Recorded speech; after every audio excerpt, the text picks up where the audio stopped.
बच्चों, मैं फिर से आपके सामने आई हूँ। काव्य का जो चैप्टर चल रहा था, सेकंड चैप्टर, राम लक्ष्मण परशुराम संवाद। इससे पहले की क्लास में मैंने जो लिया था वो चौपाई नंबर 1 लिया था और दोहा 1 लिया था, जिसमें मैंने आपको उसका संदर्भ, प्रसंग, काव्य का सौंदर्य और व्याख्या बताया था। आज हम अपना शुरू करने जा रहे हैं कंटिन्यू जो सेकंड चौपाई है, क्योंकि आपके में 6 है दी हुई, तो आज हम लेते हैं अपनी सेकंड चौपाई एंड सेकंड दोहे को लेते हैं। और उसी के साथ, क्योंकि जो काव्य का, जैसे मैंने बताया कि काव्य को समझने से पहले सबसे पहले हमें उसका संदर्भ भी, प्रसंग, व्याख्या और काव्य का सौंदर्य, ये सब समझना होगा, तभी आएगा समझ में। तो आज हम शुरू करने जा रहे हैं बेटा अपना सेकंड। तो सेकंड जो पंक्तियां हैं, काव्य पंक्तियां, सब पहले ध्यान से सुने, क्योंकि आप शाब्दिक अर्थ बेटा आप भी खुद से निकाल सकते हो, क्योंकि अवधी भाषा में रचित है। अवधी अपने ही देश की बोली जाने वाली बोली है, भाषा है ना। अवध प्रांत में जो बोली जाए समझ में आएगी आपको। यदि आप उच्चारण ठीक से करेंगे तो निश्चित रूप से आपको अर्थ भी समझ में आएगा। तो पहले हम अपनी काव्य पंक्तियां लेते हैं कि काव्य पंक्तियां क्या है। तो लखन कहा हसी हमरे जाना, सुनहु देव सब धनुष समाना। काछति लाभ जून धन तोरे, देखा राम नयन के भोरे। छुअत टूट रघुपति नहीं दोसु, मुनि बिन काज करई कत रोसु।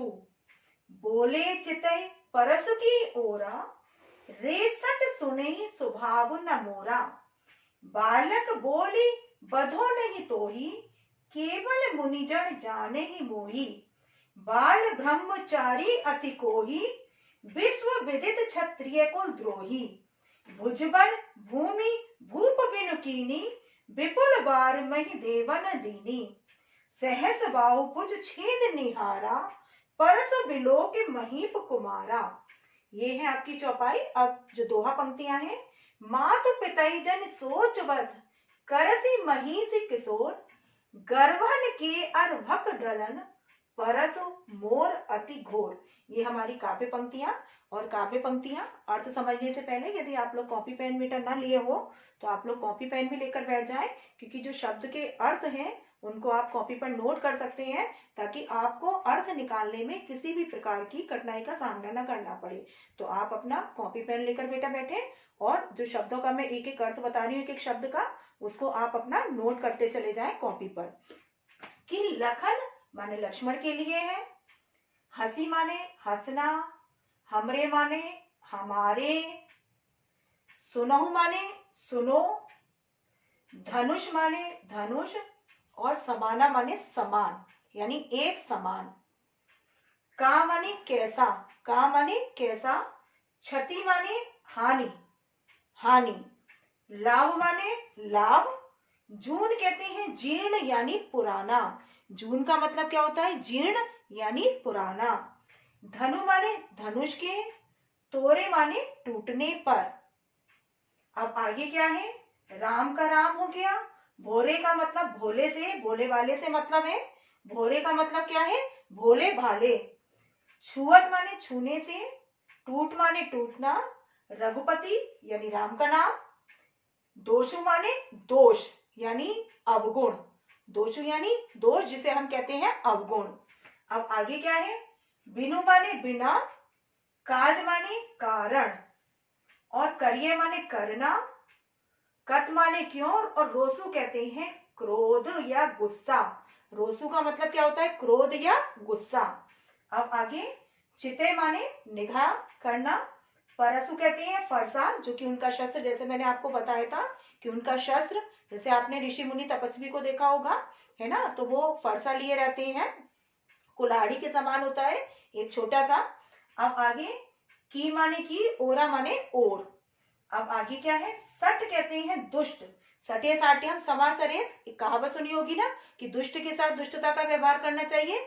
तो सट का मतलब क्या होता है? दुष्ट। अब आगे क्या है? सुनई माने सुनना, स्वभाव माने स्वभाव, और मोरा माने मेरा। अब आगे क्या है? बोली माने बोलना, बधो माने बध करना यानी मारना, तो ही माने तुझे या तुमको। जड़ यहाँ पर है बेटा साधारण से मतलब है, जड़ का मतलब साधारण, और जाने ही माने जानना, और मोही माने मुझे। मोही का मतलब क्या है, मुझे। अब आगे क्या है, विश्व विदित, यहाँ पर उससे पहले आ रहा है अति माने अत्यंत, कोही का मतलब क्या है, क्रोधी, जो कि पहले भी आ चुका है, कोही माने क्रोधी यानी गुस्सैल। अब आगे विश्व विदित, विश्व माने संसार, विदित माने पता होना। अब आगे क्या है, क्षत्रिय यानी राजाओं के लिए, कुल माने वंश, और द्रोही कहते हैं शत्रु को। द्रोही हम किसको कहते हैं, शत्रु को। अब आगे क्या है कि भुजबल, भुजबल का मतलब होता है भुजाओं के बल पर, भुजबल का मतलब क्या होता है, भुजाओं के बल पर। भूमि माने भूमि को यानी पृथ्वी को, भूप माने राजाओं से, बिनु माने बिना यानी रहित, और कीनी माने कर देना। अब आगे क्या है, विपुल, विपुल माने अनेक बार, विपुल का मतलब क्या है, अनेक बार। और महिदेवन, महिदेवन कहते हैं ब्राह्मणों, महिदेवन का मतलब क्या होता है, ब्राह्मणों को। दीनी माने देना। सहस्रबाहु भुज, सहस्रबाहु जो कि मैंने बताया था एक राक्षस जो कि जिसकी हजारों भुजाएं थी, तो सहस्रबाहु भुज माने भुजाओं को, छेद निहारा, छेद निहारा माने अलग कर देना। अब परसु माने फरसा जो कि उनका शस्त्र था, बिलोक माने संस्कृत का शब्द है, बिलोक माने देखना। महीप कुमारा, महीप कहते हैं राजा के, कुमार माने पुत्र, यानी राजा का पुत्र जो हुआ वो क्या हुआ, राजकुमार। अब दोहे पे आ जाते हैं कि मात पिताई, मात माने माता, पिताई माने पिता, जनी माने जानने का, सोच मतलब सोच के, कि वो सोच के वशीभूत ना हो, सोचने पर मजबूर ना हो। और करसी माने करना। महिष किशोर, महिष फिर वही है आपका जो कि पर्यायवाची शब्द राजा का जो होता है, महिष कहते हैं राजा का, किशोर माने पुत्र यानी राजकुमार। गर्भन माने कहते हैं गर्भ में, अर्भक कहते हैं शिशु यानी बच्चा, छोटा बच्चा जिसको हम कहते हैं शिशु। और दलन माने नष्ट करना। परसु माने परसा, मोर माने मेरा, अति माने अत्यंत यानी बहुत अधिक, और घोर माने घनघोर यानी भयंकर। घोर का मतलब क्या है, भयंकर, यानी घनघोर जो है कैसा है, भयंकर मेरा शस्त्र है। अब यहाँ पर ये तो मैंने बताया आपको शब्दों का अर्थ, अब हम एक शब्दों का अर्थ लेते हुए काव्य पंक्तियों का चलेंगे। सबसे पहले संदर्भ, संदर्भ आपका वही रहेगा, पूर्ववत आप डाल सकते हैं कॉपी पर, जब आप फेयर कॉपी पर अभ्यास पुस्तिका पर लिखेंगे, तो जब आप संदर्भ लिखेंगे, क्योंकि संदर्भ तो क्या है बेटा आपका पूर्ववत ही रहेगा पहले जैसा, कि प्रस्तुत काव्य पंक्तियां भक्तिकालीन कवि तुलसीदास द्वारा रचित रामचरित मानस के राम लक्ष्मण परशुराम संवाद से अवतरित है, या हम कह सकते हैं उद्गरत है या ली गई है। तो वही आपका रहेगा, आप अपनी फेयर कॉपी पर पूर्ववत करके डाल दीजिएगा सेकंड का, पहले में लिखो संदर्भ भी और प्रसंग भी, क्योंकि प्रसंग भी आपका वही रहना है, संदर्भ भी आपका वही रहना है, काव्य का सौंदर्य भी खासकर वही रहना है, केवल अलंकार में थोड़ा सा बदल जाना है, और अनुप्रास वगैरह तो ज्यादातर वही है, तो अलंकारों में जहां जहां जो आएगा वहां आप उसको डाल सकते हो, नहीं तो आपका जो काव्य का सौंदर्य है वो भी क्या रहेगा, पूर्ववत, केवल आपकी जो बदलेगी वो क्या बदलेगी, व्याख्या। तो आपका जो संदर्भ है वही रहेगा कि प्रस्तुत काव्य पंक्तियां भक्तिकालीन कवि गोस्वामी तुलसीदास जी द्वारा रचित रामचरित मानस के राम लक्ष्मण परशुराम शीर्षक से ली गई हैं। अब हमारा जो प्रसंग है कि इसमें सीता स्वयंवर सभा में धनुष के टूट जाने पर, यानी शिव धनुष के टूट जाने पर, परशुराम के क्रोध करने पर, राम का लक्ष्मण का और जो परशुराम का संवाद है यानी वार्तालाप है, उसी का ही इसमें वर्णन किया गया है कि प्रस्तुत काव्य पंक्तियों में सीता स्वयंवर सभा में परशुराम के शिव धनुष टूट जाने पर, परशुराम के क्रोध करने पर, राम का लक्ष्मण का और परशुराम का जो वार्तालाप है, जो संवाद है, वही क्या है इसमें वर्णन किया गया है। तो ये हो गया आपका प्रसंग, क्लियर है। अब उसके बाद हमारा चलेगा व्याख्या। व्याख्या से पहले मैं काव्य का सौंदर्य भी आपको बताऊंगी कि काव्य का सौंदर्य हमारा क्या है इसमें, है ना। काव्य का सौंदर्य क्या है बेटा इसमें, कि जो भाषा है वो भाषा इसमें कौन सी है, ब्रज भाषा, अवधी भाषा। कौन सी है भाषा इसमें, भाषा है इसमें अवधी भाषा का प्रयोग हुआ है। तो सबसे पहले हम लेंगे काव्य का सौंदर्य, डालेंगे कि काव्य का सौंदर्य क्या है, काव्यगत सौंदर्य, जिसे हम क्या कहते हैं, शिल्प सौंदर्य भी कहते हैं, काव्य का सौंदर्य, या जिसको हम क्या कह सकते हैं, शिल्प सौंदर्य भी। तो पहला हमारे क्या है, भाषा, और भाषा के अंतर्गत जो हमारी है वो भाषा कौन सी है, अवधि, बड़ी की मात्रा लगेगी, जो अवध प्रांत में बोली जाए वो कौन सी, अवधि। तो इसकी जो भाषा है वो कौन सी, अवधि। और पूरा रामचरितमानस अवधि भाषा में ही रचित है, ये सभी जानते होंगे क्योंकि अपनी धार्मिक पुस्तक है, तो पता होगा खासकर हिंदू बच्चों को। तो अब दूसरा क्या है हमारा, भाषा के अलावा कि इसमें संस्कृत के तत्सम शब्दों का भी प्रयोग है, संस्कृत के तत्सम शब्दों का प्रयोग। तीसरा है हमारा, वो तीसरा आएगा छंद। छंद के अंतर्गत कौन सा है हमारा छंद, जैसे मैंने बताया ये जो बड़ा पैराग्राफ है वो आपका है चौपाई, जिसमें क्या होती है, 16 मात्राएं होती हैं चौपाई। और जो हमारा छोटा है वो क्या होता है, दोहा छंद, यानी पहले चरण में और तीसरे में होती है 13 मात्राएं, दूसरे और चौथे चरण में होती है 11 मात्राएं। चौपाई के हर चरण में 16 मात्रा, और दोहा के में पहले और तीसरे में 13 मात्राएं, 13 मात्राएं, दूसरे और चौथे में 11 मात्रा होना, क्योंकि इनका वर्गीकरण होता है मात्राओं के आधार पर, क्योंकि आपके सिलेबस में नहीं है, यूपी बोर्ड में तो है 11th-12th में मात्रा लगाकर समझाना। केवल आपको यहाँ पर इतना ही समझने की आवश्यकता है कि जो छंद है वो कौन सा है, चौपाई है, और साथ में कौन सा है, दोहा छंद, दोहा छंद। अब उसके अलावा चौथा है इसमें जो रस है, रस है इसमें रौद्र रस। कौन सा रस है इसमें, रौद्र रस,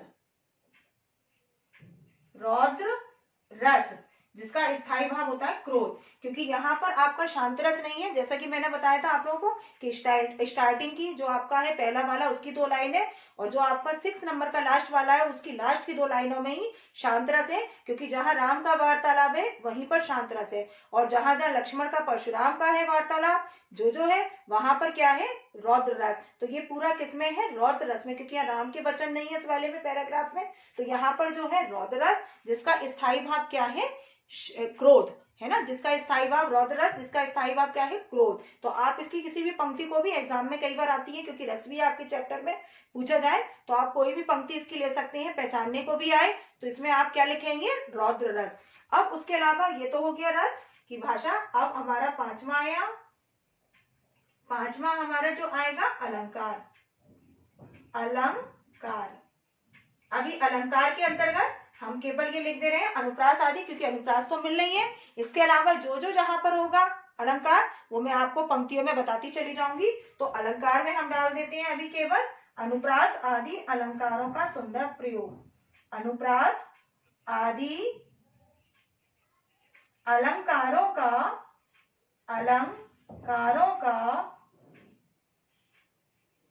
सुंदर प्रयोग। शैली कौन सी है, अब तो आप लोगों को पता होगा कि शैली कौन सी है, मैंने अभी इससे पहले वाले में भी बताया था, पहले वाले में शैली है इसमें व्यंग्यात्मक। कौन सी शैली है इसमें, व्यंग, क्योंकि उसके जो लक्ष्मण के वचन है और परशुराम के व्यंग्यपूर्ण बातें हैं, तो यहाँ पर जो शैली है वो कौन सी शैली है, व्यंग्यात्मक।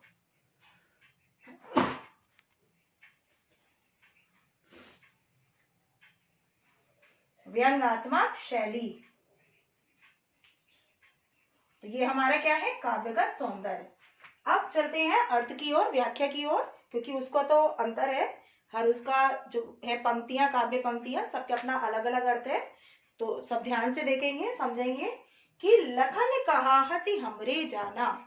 लखन का मतलब यहाँ पे है लक्ष्मण, लखन माने लक्ष्मण, कहा माना कहना, हंसी माने हंसकर, हमरे माने हमारे, जाना माने समझ में, कि जब परशुराम के वचनों को सुना, किसने सुना, लक्ष्मण ने। बोला था ना कि रे नृप बालक काल बस, बोलत त्योई न समार, और धनी ही सम त्रिपुरारी धनु, विदित सकल संसार। कि रे राजा के पुत्र, तू काल के वशीभूत होकर बोल रहा था, तुझे मृत्यु का कोई भय नहीं है। तुझे धनुष को साधारण समझने की भूल कर रहा है। वो साधारण धनुष नहीं है, बल्कि शिवजी द्वारा प्रदत्त असाधारण धनुष है। इस बात को सारा संसार भली भांति जानता है। तो जब ये वचन उन्होंने सुने, किसने सुने? लक्ष्मण ने। लक्ष्मण जो कि चंचल स्वभाव के, नटखट स्वभाव के, तो वो क्या कर रहे हैं? हंस रहे हैं। और हंसकर क्या कह रहे हैं परशुराम से कि हे मुनि सुनिएगा कि हमारी समझ से तो क्या है कि लखन कहाँ से हमने जाना, कि हमारी समझ में तो क्या है कि सुनहु देव सब धनुष समाना। सुनो माने सुनो, देव यानी परशुराम से कह रहे हैं कि हे देव, सब माने सारे, धनुष माने धनुष, समाना माने समान है, एक समान है, हमें तो कोई अंतर नहीं लगता। हमारे लिए तो क्या है, सारे ही धनुष समान है। जो बचपन में हम जिन धनुष से खेलते थे, है ना, जिनको हम लेते थे, वो भी, और ये धनुष, सारे धनुष कैसे हैं हमारे लिए? एक समान, हमें तो कोई अंतर नजर नहीं आता। अब आगे क्या कह रहे हैं कि काछति लाभ जो निधन तोरे, और देखा राम नयन के भोरे। का माने कैसा, और क्षति माने हानि, और लाभ माने लाभ। जो धन तोरे, जीर्ण, धनु माने धनुष के, तोरे माने टूटने पर। देखा राम नयन के भोरे, देखा माने देखना, राम माने राम, नयन माने कहते हैं निगाह यानी दृष्टि, निगाह यानी दृष्टि, के माने के, भोरे माने भोलापन। अब वो क्या कह रहे हैं कि ये जो जीर्ण धनुष, इस धनुष के टूटने पर कैसा लाभ और कैसी हानि। यदि ये था भी तो भी कौन सी लाभ था, अब ये नहीं है तो भी कौन सी हानि है। तो इस जीर्ण धनुष के टूटने पर कैसा लाभ और कैसी हानि। और छुअत टूट रघुपति नहीं दोषा, देखा राम नयन के भोरे। कि ये तो क्या था, राम की निगाह का क्या हो गया था, धोखा हो गया था, दृष्टि का धोखा हो गया था। और छुअत टूट रघुपति नहीं दोषी, छुअत माने छूते ही, टूट माने टूट गया, रघुपति माने राम के, ना माने नहीं, दोषु माने दोष। ये तो राम की निगाह का, दृष्टि का धोखा हो गया था। केवल उन्होंने तो उसको क्या किया था, छुआ भर था, और छूते के साथ ही क्या हो गया, ये टूट गया। इसमें उनका किसी भी प्रकार का दोष नहीं है ना। और आप व्यर्थ में ही क्या कर रहे हैं मुनि, गुस्सा कर रहे हैं। अब आगे की पंक्ति में कहेंगे कि मुनि बिनु काज करे कत रोषु। कि हे मुनि, बिनु माने बिना, काज माने कारण के, करिए माने कर रहे हैं, कत माने क्यों, रोषु माने क्रोध। आप बिना कारण के ही क्या कर रहे हैं, क्रोध कर रहे हैं, गुस्सा कर रहे हैं। राम की निगाह का ही तो धोखा हो गया था, दृष्टि का। उन्होंने तो उसको मजबूत समझा था कि ये मजबूत है धनुष, भाई इतने बलवान राजा लोग उठा रहे थे, बलशाली योद्धा, लेकिन कोई भी नहीं उसको छुपा रहा था, हिला पा रहा था। तो उन्होंने तो उसको मजबूत समझकर छुआ था, और छूते के ही साथ इसको क्या हो गया, टूट जाना। तो इसमें मुनि उनका कोई भी दोष नहीं है। और आप व्यर्थ में ही क्या कर रहे हैं, गुस्सा कर रहे हैं, क्रोध कर रहे हैं। अब आगे क्या कह रहे हैं, बोले चिते परुष की ओरा, रेसट सुनई स्वभाव न मोरा। तो उनके वचनों को सुना, लक्ष्मण के वचनों को। चिते माने निगाह करना, परसु माने अपने परसे की ओर, फरसे की ओर निगाह करके बोलने लगे। अब फरसे की ओर निगाह करने का मतलब बेटा आप जानते हो, यानी अपनी शक्ति का अंदाजा कराने लगे कि मैं बलशाली तो हूं ही, साथ साथ मेरे पास क्या है, मेरा ये शस्त्र भी है, मजबूत शस्त्र मेरे पास, क्या, फरसा। तो अपने फरसे की ओर देखने लगे, दिखाने लगे, यानी फरसे की शक्ति का अंदाजा कराने लगे, उनको डराने लगे। किसको, लक्ष्मण को। और फरसे की तरफ देखते हुए बोले, लक्ष्मण से क्या बोले कि रे सट सुने स्वभाव न मोरा। कि रे माने अरे, सट माने दुष्ट, सुनई माने सुना, स्वभाव माने स्वभाव को, ना माने नहीं, मोरा माने मोरा। तो शायद मेरे स्वभाव से परिचित नहीं है, तुझे मेरे स्वभाव के बारे में पता नहीं है। अब वो बताएंगे अपना स्वभाव कि बालक बोले बधो नहीं तो ही। कि बालक माने बालक, बोली माने बोलना, बधो माने बध, नहीं माने नहीं, तो ही माने तेरा। कि मैं तो तुझे बालक समझकर, तुझे इतना बोला जा रहा है ना अनुचित, मैं तो केवल बालक समझकर तेरे से कुछ भी नहीं कह रहा, छोड़ दे रहा हूं। और तू मुझे क्या समझ रहा है कि केवल मुनिजन जाने ही मोही। केवल माने केवल, अब मुनि माने मुन, मुनि, जड़ माने साधारण, और जाने ही मोने माने समझना, कि तू मुझे क्या समझ रहा है, साधारण मुनि यानी साधारण तपस्वी समझने की भूल कर रहा है। मैं तो तुझे केवल छोड़ रहा हूँ, वो किस कारण से छोड़ रहा हूँ, बालक समझकर। तू अनुचित भी बोला जा रहा है तो मुझे लग रहा है तू अबोध है, बालक है, नादान है, लेकिन तू मुझे क्या कर रहा है, भूल कर रहा है, गलती कर रहा है। तू मुझे क्या समझ रहा है कि मैं साधारण तपस्वी हूँ। अब आगे क्या कह रहा है, कह रही है कि बाल ब्रह्मचारी अति कोही। अब अपने स्वभाव से परिचित कराने हैं, अपने बारे में बताने हैं कि क्या क्या है मेरे में विशेषताएं हैं। कौन बता रहा है, परशुराम। अपने बारे में किसको बताने हैं, लक्ष्मण को, कि बाल ब्रह्मचारी अति कोही। बाल माने बचपन से, ब्रह्मचारी माने ब्रह्मचर्य व्रत का पालन करने वाला, जो विवाह ना करे, शादी ना करे। तो वो क्या कह रहे हैं कि एक तो मैं क्या हूं, बाल ब्रह्मचारी। अति कोही, अति माने अत्यंत, और कोही माने क्रोधी स्वभाव का। दूसरा क्या है, मैं अत्यंत क्रोधी स्वभाव का हूँ। और विश्व विदित क्षत्रिय कुल द्रोही। विश्व विदित, विश्व में विदित है, संसार के लोग जानते हैं क्या, कि क्षत्रिय कुल द्रोही, कि मैं क्षत्रिय यानी राजाओं का, कुल माने वंश का, द्रोही माने शत्रु रहा हूँ, कि मैं शुरू से क्या हूँ, राजाओं का यानी क्षत्रिय कुल का बहुत बड़ा शत्रु भी रहा हूँ। कौन कह रहे हैं, ये परशुराम। किसको बता रहे हैं, लक्ष्मण को अपनी विशेषता बता रहे हैं। अब आगे क्या कह रहे हैं वो, भुजबल भूमि भूप बिनु कीनी। भुजबल माने भुजाओं के बल पर, और भूमि माने पृथ्वी को, भूप माने राजा से, बिनु माने रहित, कीनी माने कर देना। मैंने तो क्या किया है, अपनी भुजाओं के बल पर इस पृथ्वी को कई बार राजाओं से रहित कर दिया है। और किसको दे दिया, अब आगे बताएंगे, कि विपुल बार महिदेवन दीनी। विपुल माने अनेक बार, महिदेवन कहते हैं ब्राह्मणों को, और दीनी माने देनी। ये मैंने तो क्या करा, अपनी भुजाओं के बल पर कई बार इस पृथ्वी को राजाओं से रहित कर दिया है, और किसको दे दिया है, ब्राह्मणों का उस पर आधिपत्य स्थापित करा दिया है। अब आगे क्या कह रहे हैं, कि सहस्र भाव मुझ छेद निहारा, परसु बिलोक महीप कुमारा। कि जो सहस्र भाव राक्षस, उसकी जो भुजाएं थी हजारों, उसको भी छेद निहारा माने अलग कर देना, मैंने ही अलग किया है। और परसु देश महीस कुमारा, कि परसु माने फरसे को, बिलोक माने देखना, महीप कुमारा माने राजकुमार, कि हे राजा के पुत्र यानी हे राजकुमार, तू मेरे इस फरसे को दे। ये इतना शक्तिशाली मजबूत, कि इसने क्या किया है, जो सहस्त्रबाहु राक्षस, उसकी हजारों भुजाओं को इसी ने ही अलग किया है। तो तू शायद इस फरसे की शक्ति को नहीं जानता, देख मेरे इस फरसे की शक्ति को। अब आगे क्या कह रहे हैं, कि मात पिता जन सोच बस करे महिष किशोर। कि हे राजकुमार, महिष किशोर माने राजकुमार, तू माता पिता की सोच का कारण मत बन, उनको सोचने पर विवश मत कर। क्योंकि बेटा बच्चे के साथ कुछ अनुचित होता है, गलत होता है, तो माँ बाप की चिंता हमेशा रहती है। बच्चा यदि कष्ट में रहता है, परेशानी में, यदि बच्चा सुख में है, तो माँ बाप भी बहुत प्रसन्न रहते हैं, आनंदित रहते हैं। लेकिन यदि बच्चे पर कोई कष्ट आती है, विपत्ति आती है, कुछ गलत होता है, अनुचित होता है, तो माँ बाप की चिंता हमेशा बनी रहती है। तो वो वही कह रहे हैं कि हे राजकुमार, हे राजा के पुत्र, तू माता पिता की सोच का कारण मत बन, सोच के लिए उन्हें बातें मत कर, विवश मत कर।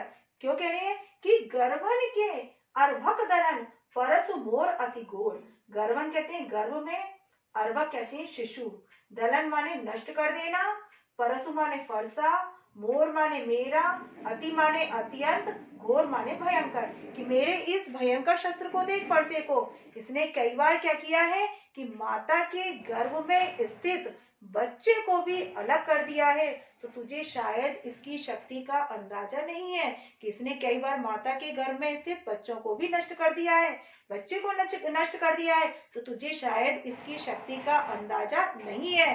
मेरे पास इतना भयंकर शस्त्र है, क्या, फरसा, और तू शायद इससे अनभिज्ञ है। अब हमारा फिर से एक बार ले लेते हैं, ये तो मैंने आपको समझाया अर्थ, एक एक करके थोड़ा थोड़ा सा ले लेते हैं। संदर्भ की प्रस्तुत काव्य पंक्तियां भक्तिकालीन कवि गोस्वामी तुलसीदास जी द्वारा रचित रामचरितमानस के राम लक्ष्मण परशुराम शीर्षक से अवतरित है या उद्ग्रत है। अब हमारा जो प्रसंग रहेगा, प्रसंग में कि इन काव्य पंक्तियों में तुलसीदास जी ने उस समय का वर्णन किया है। किस समय का, जब सीता स्वयंवर सभा में धनुष टूट जाता है, शिव धनुष, परशुराम के क्रोध करने पर राम के, लक्ष्मण के और जो परशुराम का वार्तालाप है उसी का ही इसमें वर्णन किया गया है। अब उसके बाद हमारा जो रहेगा काव्य का सौंदर्य, पहले व्याख्या लिखी जाती है लेकिन मैं बता दे रही हूँ क्योंकि इसके बाद लास्ट में आपके लिए व्याख्या समझनी रह जाएगी। तो काव्य का सौंदर्य जो कि लास्ट में ही लिखा जाता है, जिसे शिल्प सौंदर्य भी कहते हैं। तो पहला, भाषा इसकी जो है अवधि। अब तो आपको रट जाना चाहिए कि भाषा क्या है, तुरंत तुरंत बोलिए, ऐसा पढ़ो बेटा रोचकता के साथ, है ना, रस के साथ, आनंद के साथ। क्योंकि रस क्या है, काव्य की आत्मा। अलंकार यदि आभूषण है तो रस क्या है, काव्य की आत्मा है। और काव्य जब आप पढ़ रहे हैं तो रस तो होना चाहिए, हृदय में भाव होना चाहिए, तो उसी भाव के साथ पढ़ना है। तो भाषा कौन सी है आपकी, इसमें अवधि भाषा, यानी जो अवध प्रांत में बोली जाए वो कौन सी भाषा कहलाती है, अवधि भाषा। तो इसमें जो प्रयोग हुआ है अवधि भाषा का। संस्कृत के तत्सम शब्द भी है, अनेक शब्द आए हैं, जैसे महिष किशोर आया है, गर्भन आया है, अर्भक आया है, दलन आया है, अति आया है, बहुत शब्द आए हैं इसमें, क्षति आया है, जून आया है। यानी इसमें क्या है, संस्कृत के तत्सम शब्दों का प्रयोग हुआ है। उसके अलावा क्या है, छंद, जो कि चौपाई और दोहा, जैसे मैंने बताया बड़ा पैराग्राफ आपका चौपाई, और जो 2 पंक्तियां हैं वो कौन सी है, दोहा छंद है। अब उसके अलावा रस है, रस इसमें है रौद्र रस, जिसका स्थायी भाव क्या होता है, क्रोध।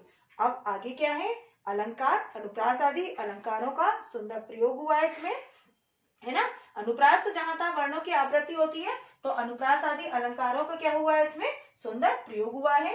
उसके अलावा क्या है, शैली है, वो है कौन सी, व्यंगात्मक शैली। इसमें जो शैली है वो कौन सी है, व्यंगात्मक, यानी व्यंगपूर्ण बातें हैं किसके, लक्ष्मण के। और परशुराम के जो वचन है वार्तालाप व्यंगपूर्ण है, व्यंगोक्ति है, तो इसलिए यहाँ पर क्या है, व्यंगात्मक शैली। तो फिर से एक बार अर्थ को देखते हैं, अब थोड़ा जल्दी जल्दी, क्योंकि आप लोगों को समझ में आ गया होगा, शब्दों का अर्थ भी एक एक मैंने बताया है, अच्छे से आया होगा। तो लखन कहा हंसी हमरे जाना, सुनो देव सब धनुष समाना।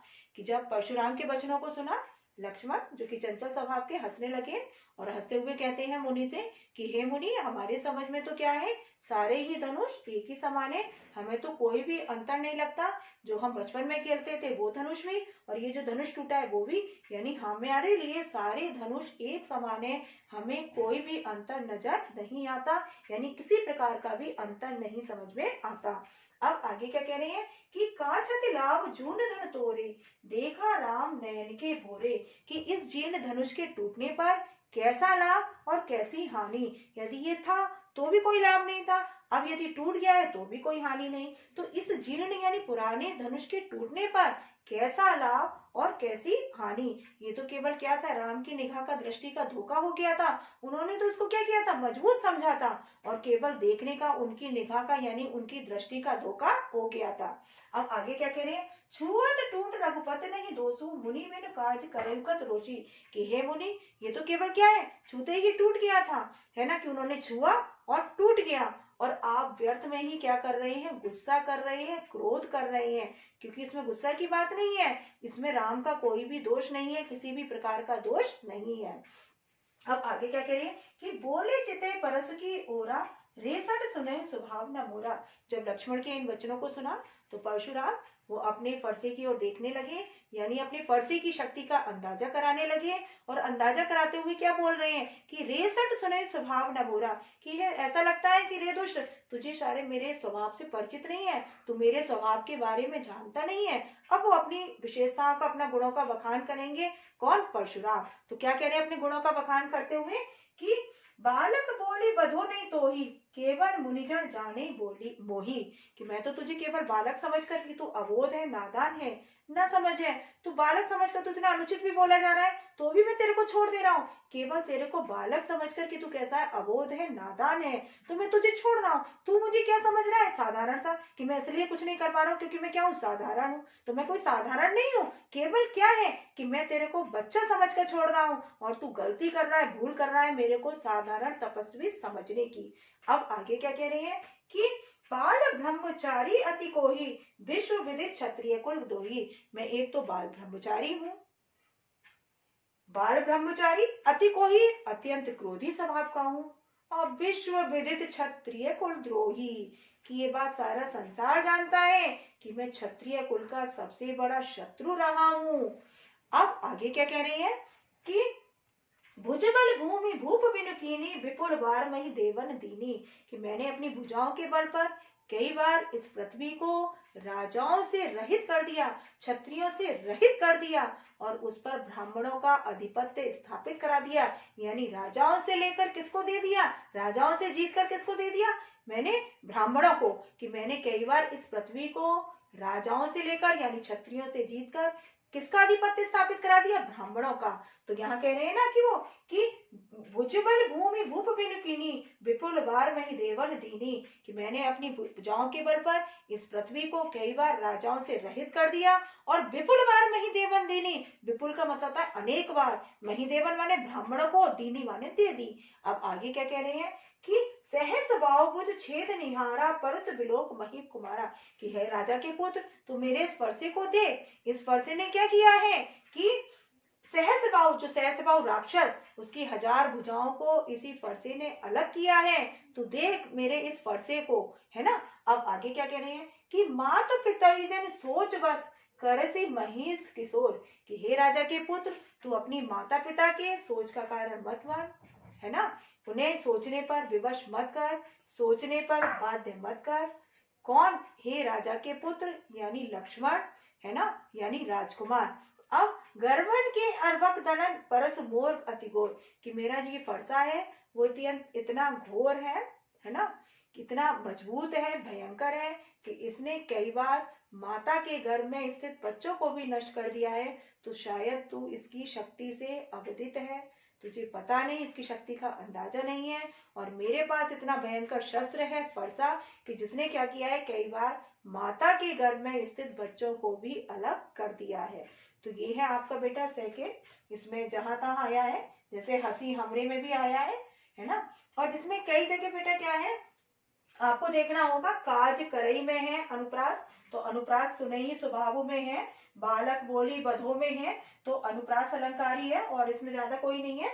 तो अनुप्रास आपको जो दिया है ना कि अनुप्रास आदि अलंकारों का क्या है इसमें सुंदर प्रयोग, और शैली कौन सी है हमारी व्यंग्यात्मक। तो ये बेटा मैंने आपको सेकंड समझाया और सबको अच्छे से समझ में आया होगा। प्रैक्टिस कीजिए बेटा, अभ्यास कीजिए, जैसा कि मैंने आपको बताया है, आपके पास लिंक भी है, सब कुछ है, आप अपना देखिए। यदि नहीं समझ में आया तो बेटा दोबारा से फिर से देखा करिए, ताकि आपको अच्छे से समझ में आ जाए। कहीं भी कुछ छोटा है रिमाइंड फॉरवर्ड करके आप उसको अच्छे से देखें समझें, ठीक है। क्योंकि यदि आप देखेंगे समझेंगे, चैप्टर समझ में आ जाएगा, तो आप जो है जो गद्यांश भी आएगा आपका, वो काव्यांश, जो पठित काव्यांश आता है, तो उस आधार पर यदि इसी का ही आ गया तो आप अच्छे से दे पाएंगे, है ना, यदि आप अर्थ समझे हुए होंगे। और क्वेश्चन आंसर तो आप कर ही लेंगे, क्योंकि साथ साथ क्या आते हैं, क्वेश्चन आंसर भी आते हैं क्षितिज के, काव्य पोर्शन से भी आते हैं। तो अच्छे से प्रैक्टिस करें बेटा, अच्छे से समझें। तो इसी के साथ बेटा मैं ओवर कर रही हूँ क्लास, नेक्स्ट क्लास में मिलते हैं थर्ड चौपाई दोहे के साथ। तब तक के लिए बाय बेटा।